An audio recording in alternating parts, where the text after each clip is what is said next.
Welcome to the two-phase separator module. This module describes separator types and components, principles of operation, and design procedures.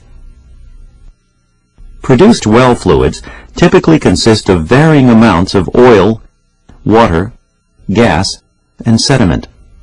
The first step in processing these fluids is to split them up into their individual components.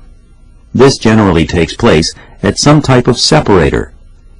A two-phase separator is a device that separates produced well fluid into gas and liquid phases. Separators may be designed in horizontal, vertical, or spherical configurations, each of which has certain areas of application. Here we see a simplified schematic of a typical horizontal separator. The fluid enters the separator and hits an inlet diverter, causing a sudden change in the fluid's velocity and direction. The initial gross separation of liquid and vapor occurs at this point.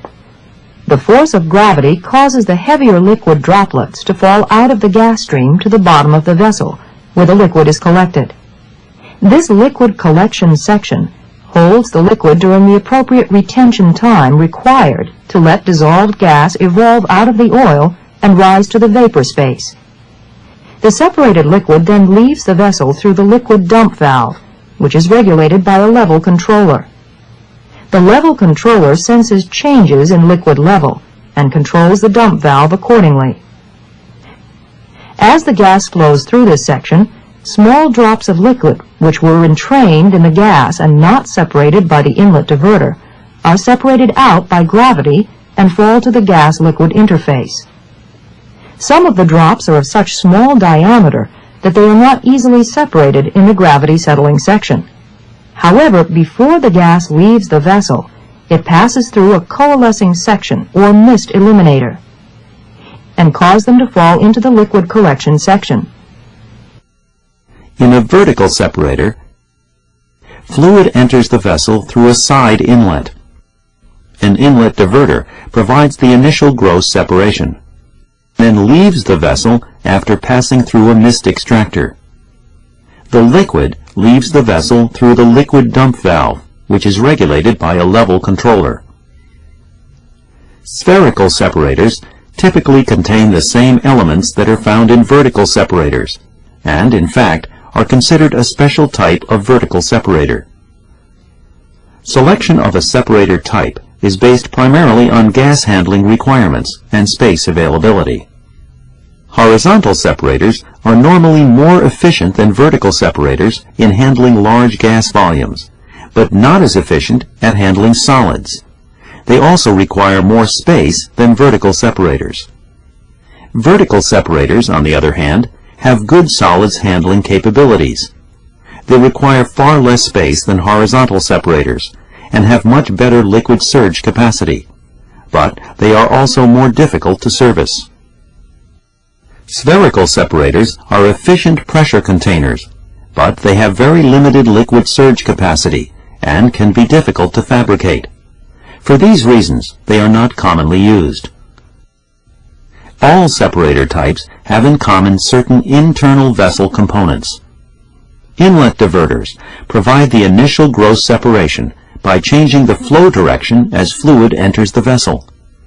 The deflector baffle, shown here, is one type of commonly used inlet diverter. Another is the cyclone inlet. Wave breakers limit the wave propagation that might otherwise occur in large horizontal vessels.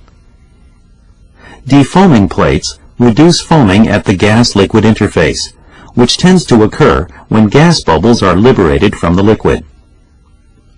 A vortex breaker keeps vortexes from developing when the liquid control valve is open, thus preventing gas from being drawn out of the vapor space and re-entrained in the liquid outlet.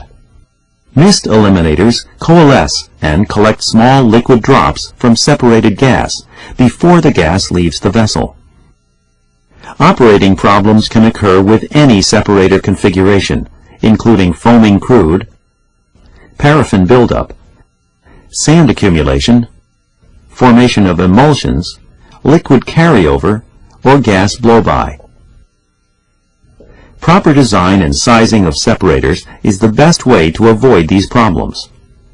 Design procedures are based on a thorough understanding of separator operating principles and their relation to such variables as settling of the oil droplets, retention time, and droplet size.